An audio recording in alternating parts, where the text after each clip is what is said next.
കരുവന്നൂർ വിഷയമാണെങ്കിലും കേരളത്തിലെ ഇ ഡിയുടെ വിഷയമാണെങ്കിലും ഒക്കെ ഞാൻ കൃത്യമായി പറഞ്ഞിരുന്നതാണ്. കേരളത്തിനകത്ത് ഇ ഡി അന്വേഷിക്കുന്ന കേസുകൾ എങ്ങനെയാണ് വരുന്നത്? കേരളത്തിൽ ഇ ഡി അന്വേഷിക്കുന്ന കേസുകൾ പിണറായി വിജയൻ്റെ സർക്കാർ ഇടുന്ന FIRകളുടെ അടിസ്ഥാനത്തിലാണ്. ഇപ്പോൾ കരുവന്നൂർ കേസിൽ എങ്ങനെയാണ് ഇ ഡിക്ക് വരാനുണ്ടായ സാഹചര്യം ഉണ്ടായത്? അത് ഇരിഞ്ഞാലക്കുട പോലീസ് ഇട്ടൊരു FIR ആണ്. അത് പിന്നീട് സംസ്ഥാന ഗവൺമെൻറ് സ്റ്റേറ്റ് ക്രൈം ബ്രാഞ്ചിന് കൈമാറി. ആ ക്രൈം ബ്രാഞ്ചിൻ്റെ അന്വേഷണം നടന്ന സാഹചര്യത്തിൽ സതീഷ് കുമാറിലെത്തിയപ്പോൾ അന്വേഷണം നിലച്ചു. ആ അന്വേഷണം പിന്നെ ഇ ഡി ഏറ്റെടുക്കുകയാണ്. ഒരു FIR ഇല്ലാതെ ഇ ഡിക്ക് കേസ് അന്വേഷണം ഏറ്റെടുക്കാൻ കഴിയില്ലല്ലോ. അപ്പോൾ കേരളത്തിൽ മറ്റ് സംസ്ഥാനങ്ങൾ വളരെ സ്ഥിതി വ്യത്യസ്തമാണ്. CPM അല്ലെങ്കിൽ പിണറായി വിജയൻ്റെ പോലീസ് എടുക്കുന്ന FIRകളുമായി ബന്ധപ്പെട്ടുകൊണ്ടാണ് അത്തരത്തിലുള്ള അന്വേഷണങ്ങൾ കടന്നു പോകുന്നത്. പിന്നെ രണ്ടാമത് ഈ പറഞ്ഞ മറ്റ് സ്റ്റേറ്റുകളിലൊക്കെ BJP ഗവൺമെൻറ്റുകൾ ഇടുന്ന FIRകൾ ഇ ഡി എടുക്കുകയാണ്. അത് രാഷ്ട്രീയ പ്രേരിതമായി എടുക്കുന്ന FIRകളാണ്. കെജ്രിവാളിൻ്റെ വിഷയത്തിൽ എന്താണ് ഉണ്ടായത്? കെജ്രിവാളിൻ്റെ വിഷയത്തിൽ ഇത്രയും നാൾ കെജ്രിവാളിനെ അറസ്റ്റ് ചെയ്യാതെ ഭീഷണിപ്പെടുത്തി നിലനിർത്തിയിരുന്നത് ഇന്ത്യ മുന്നണിയിലേക്ക് വരാനുണ്ടായ സാഹചര്യം തടുക്കുന്നതിന് വേണ്ടി മാത്രമല്ലേ അതുമായി ബന്ധപ്പെട്ടുണ്ടായത്. ഇന്ത്യ മുന്നണിയിലേക്ക് വന്നപ്പോഴല്ലേ പിന്നെ കെജ്രിവാളിനെ അറസ്റ്റ് ചെയ്തത്. ഇവിടെ അജിത് പവാറിൻ്റെ കേസ് നമുക്കെടുക്കാം. എങ്ങനെയാണ് അജിത് പവാർ പിന്നെ അന്വേഷണത്തിൽ നിന്നൊക്കെ മാറി വാഷിംഗ് മെഷീനിലിട്ട പോലെ വന്നത്? അശോക് ചവാൻ്റെ കേസ് നമുക്കെടുക്കാം. അങ്ങനെ എത്രയോ കേസുകൾ എടുക്കാം. ഇ ഡി അന്വേഷിക്കുന്നത് ആരൊക്കെയാണ്? സ്വാഭാവികമായും കോൺഗ്രസുമായി ചേർന്ന് നിൽക്കുന്ന അല്ലെങ്കിൽ മതേതര മുന്നണിയുമായി ചേർന്ന് നിൽക്കുന്ന ആളുകളെ ഭീഷണിപ്പെടുത്തി കൊണ്ടുപോകാൻ കഴിയാത്ത സാഹചര്യം വരുമ്പോഴല്ലേ ഇവരൊക്കെ അറസ്റ്റ് ചെയ്യുന്നത്. ആ അറസ്റ്റ് ചെയ്യുന്നതൊക്കെ അതാത് സ്റ്റേറ്റുകളിലെ BJP ഗവൺമെൻറ്റുകൾ എടുക്കുന്ന FIR ആണ്. ഡൽഹിയിൽ പിന്നെ അരവിന്ദ് കെജ്രിവാളിനെ അറസ്റ്റ് ചെയ്യാനുണ്ടായ സാഹചര്യം, അവിടെ ഇ ഡിക്ക് കടന്നു വരാനുണ്ടായ സാഹചര്യം എന്താണ്? അവിടെ ഡൽഹി പോലീസ് ആക്ട് അനുസരിച്ചുള്ള FIR ആണ്. ആ FIRൻ്റെ അടിസ്ഥാനത്തിലാണ് അവിടെ മുന്നോട്ട് പോകാൻ കഴിഞ്ഞത്. കേരളത്തിൽ അത് സ്ഥിതി വ്യത്യസ്തമാണ്. കേരളത്തിൽ പിണറായി വിജയൻ്റെ FIRൻ്റെ അടിസ്ഥാനത്തിലാണ്. ഇതാണ് ഇതിൻ്റെ വ്യത്യാസം. അതുകൊണ്ട് എന്താണ് നേട്ടമുണ്ടായെന്നാണ് പറയുന്നത്?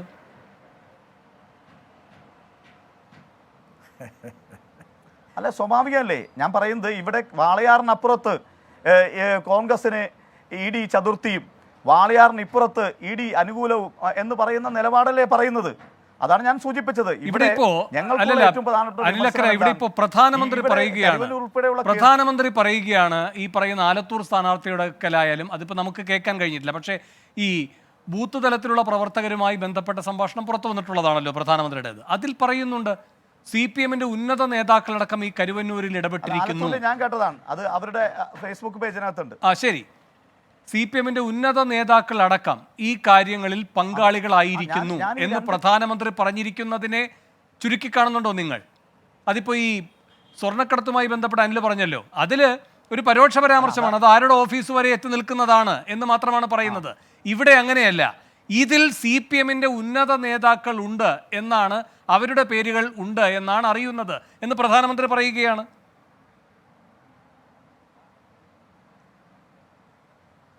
അതാണ് പിന്നെ വേണു, ഞാൻ വളരെ കൃത്യമായി പറഞ്ഞല്ലോ. ഈ കരുവന്നൂർ കേസിൻ്റെ പിന്നെ ഇ ഡിയുടെ അന്വേഷണം കൃത്യമായി നമ്മൾ അറിയുന്നത് ആഗസ്റ്റ് മാസം 2023 ആഗസ്റ്റ് 22-നാണ്. എൻ്റെ ഫേസ്ബുക്ക് പേജ് കണ്ടാൽ അറിയാം. രാവിലെ 7 മണിക്ക് കരുവന്നൂർ പിന്നെ വടക്കാഞ്ചേരി തെക്കങ്കര കല്ലമ്പാറയിലെ AC മൊയ്തീൻ്റെ വീട്ടിൽ 7 മണിക്ക് സായുധ പോലീസുമായി ചെന്ന ഇ ഡി അവിടെ കണ്ടുകെട്ടിയല്ലോ. 43 ലക്ഷം രൂപ കള്ളപ്പണമാണ് എന്ന് കണ്ടുകെട്ടി മരവിപ്പിച്ച് അത് സ്ഥിരപ്പെടുത്തിയ ഇ ഡി എന്തുകൊണ്ടാണ് ഇത്രയും ദിവസങ്ങളായി 9 രണ്ട് ചോദ്യങ്ങൾ ശ്രീ അനിലക്കര. ഒന്ന്, ശരി, അല്ല, നമുക്ക് രാഷ്ട്രീയത്തിൽ ഈ പറയുന്ന കണ്ണികളെ ചേർത്ത് വെച്ച് വായിക്കണമല്ലോ. അപ്പോൾ പ്രധാനമന്ത്രിയുടെ പരാമർശം വെറുതെ അല്ല. ജനുവരി 16 ഇലക്ഷൻ കമ്മീഷന് ഇങ്ങനെ ഒരു കത്ത് ഇ ഡി കൊടുത്തിരിക്കുന്നത് യാദൃച്ഛികമല്ല. ആലത്തൂർ സ്ഥാനാർത്ഥിയുമായുള്ള സംഭാഷണം യാദൃച്ഛികമല്ല. ബൂത്ത് തലത്തിലുള്ള നേതാക്കന്മാരുമായുള്ള സംഭാഷണം യാദൃച്ഛികമല്ല. എക്കണോമിക് ടൈംസ് ഇനി ആർക്കു വേണ്ടി ഉദ്ദേശിച്ചിട്ടാണോ ഈ വാർത്ത പുറത്തു കൊണ്ടുവന്നത്, ഈ ദിവസം തന്നെ അതിന് കാരണമായത്, ഇതൊന്നും യാദൃച്ഛികമല്ല. അങ്ങനെ വരുമ്പോൾ രണ്ട് കാര്യങ്ങൾ ഇതിനോടനുബന്ധമായി ഉണ്ടാകുന്നു. ഒന്ന്, മുഖ്യമന്ത്രി ഇതിനിടയിൽ തന്നെ ഈ നേതാക്കന്മാരെ കാണുന്നു, അല്ലേ? അത് യാദൃച്ഛികമാണെന്ന് അനിൽ കരുതുന്നുണ്ടോ? അനിൽ തൃശ്ശൂർ കേന്ദ്രീകരിച്ച് ഈ വിഷയത്തിലടക്കം സജീവമായി ഇടപെടുന്ന ആളാണല്ലോ, എല്ലാ നീക്കങ്ങളും അറിയുന്ന ഒരു പൊതുപ്രവർത്തകനാണല്ലോ. യാദൃച്ഛികമാണെന്ന് കരുതുന്നുണ്ടോ? രണ്ട്, ഇന്ന് MV ഗോവിന്ദൻ പറയുകയാണ് അറസ്റ്റ് എങ്കിൽ അറസ്റ്റ്, ഈ കാര്യത്തിൽ വിട്ടുവീഴ്ചയില്ല. അതൊരു നിലപാടാണ്.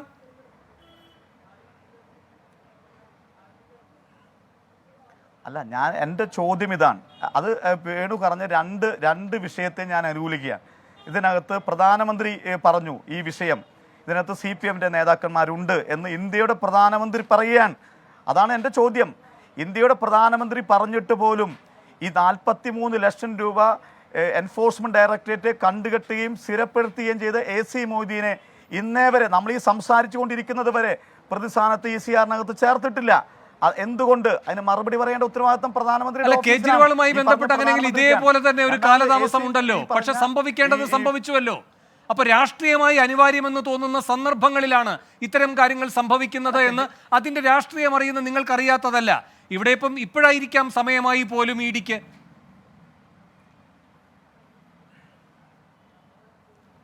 അല്ല, ഇതിനകത്ത് ഞാൻ പറഞ്ഞല്ലോ, ഈ AC മൊയ്തീൻ്റെ കേസിനകത്ത് ഈ അദ്ദേഹത്തിന്, ഞാൻ അതാണ് പറഞ്ഞത്, ആദ്യത്തെ റെയ്ഡ് നടന്ന AC മൊയ്തീൻ്റെ വീട്ടിനകത്താണ്.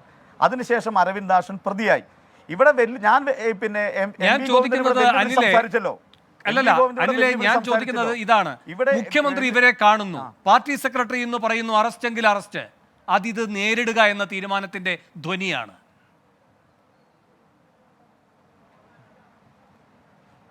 നേരിടുക എന്ന് തീരുമാനിക്കുന്നതിൻ്റെ ധ്വനി എന്നുള്ളത് എനിക്ക് വിശ്വസിക്കാൻ കഴിയുന്നില്ല. അങ്ങനെയാണെങ്കിൽ ഇവർക്ക് ഈ കേസിനകത്ത് ആത്മാർത്ഥതയുണ്ടെങ്കിൽ അരവിന്ദ് ദാസിനെതിരെ ആദ്യ നടപടി സ്വീകരിച്ചാൽ ഞാനത് വിശ്വസിക്കാം. കാരണം എന്താണ്, നമ്മളെല്ലാവരും കണ്ടതല്ലേ, അരവിന്ദ് ദാസിനെ അറസ്റ്റ് ചെയ്തുകൊണ്ടതിന് ശേഷം, അരവിന്ദ് ദാസൻ തൃശ്ശൂർ മെഡിക്കൽ കോളേജിൽ അഡ്മിറ്റ് ചെയ്തതിന് ശേഷം ED എന്നെ തല്ലിച്ചതച്ചു എന്ന് പറഞ്ഞുകൊണ്ട് പോലീസ് സ്റ്റേഷനിലേക്ക് പോയി പരാതി കൊടുത്ത അരവിന്ദ് ദാസിന്റെ ആ പരാതിയുമേൽ ഒരു FIR ഇടാൻ ഈ ഗവൺമെന്റ് തയ്യാറായില്ല. പക്ഷെ നമ്മുടെ മുന്നിൽ ഈ കരുവന്നൂരുമായി ബന്ധപ്പെട്ട് മാത്രമല്ല ഇങ്ങനൊരു ആക്ഷേപമുള്ളത്, കിഫ്ബിയുമായി ബന്ധപ്പെട്ടുമുണ്ട്.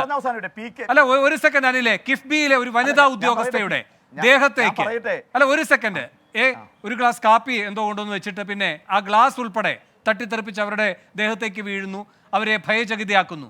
അനിൽ അറിഞ്ഞതല്ലേ ആ കാര്യം?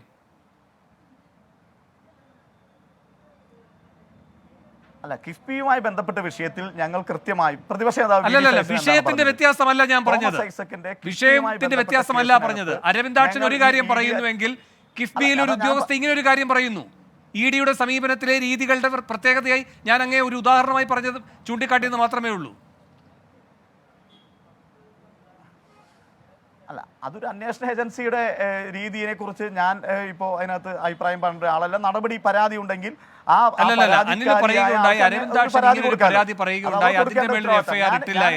ഞാൻ പറഞ്ഞത് അന്വേഷണ ഏജൻസി ഇങ്ങനെയൊക്കെ പെരുമാറിയിരിക്കുന്നു എന്ന് കോടതി സമക്ഷം അടക്കം പരാതിയായി വന്നിട്ടുള്ളതാണ്. അരവിന്ദ് ദാഷിന്റെ കാര്യത്തിൽ മാത്രമല്ല, കിഫ്ബിയിലെ ഉദ്യോഗസ്ഥയുടെ കാര്യത്തിൽ. ഞാൻ ആ വിഷയം ഒന്ന് പറഞ്ഞ് അവസാനിപ്പിക്കട്ടെ. അരവിന്ദ് ദാഷൻ പിന്നെ എഴുതി കൊടുത്ത കൈപ്പട നമ്മൾ കോടതിയിൽ വന്നപ്പോൾ കണ്ടതാണ്.